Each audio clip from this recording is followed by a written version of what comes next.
আশেপাশে কেউ নেই তো, যাই দুধটা এখানে ফেলে দিই। আরে ওখানেও কি করছে?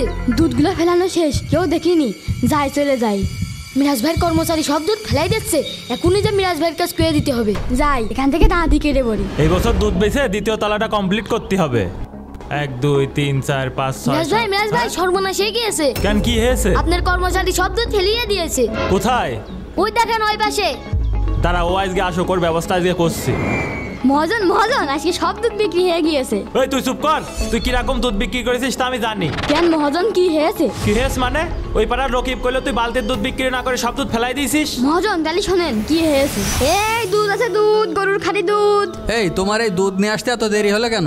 ভাই সব জায়গায় দুধ দিতে যায়, দেরি হয়ে গিয়েছে। দাও দুধ দাও। ভাই বোতলটা ধরেন। আরে এ কি? আরে তোমার দুধের ভিতরে এইসব কি? ভাই এর দুধ তো এখন বিষাক্ত হয়ে গিয়ে, সব দুধ ফেলাই দিতে হবে। ভাই এখন সব দুধ ফেলাই দিতে হবে, আজকে আপনার দুধ নেওয়ার দরকার নেই। আরে ছোট ভাই, তুমি যদি এই সব দুধ ফেলিয়ে দাও তাহলে তো তোমার লস হয়ে যাবে। ভাই আমার লস হতে পারে, কিন্তু আমি মানুষকে তো খারাপ জিনিস খাওয়াবো না। ছেলেটা তো ঠিক কথাই বলেছে।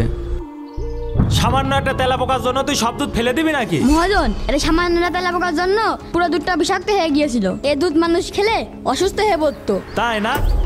যা, তোর আর কাজ করা লাগবে না, বিয়াদব ছেলেবেলে কোথাকার।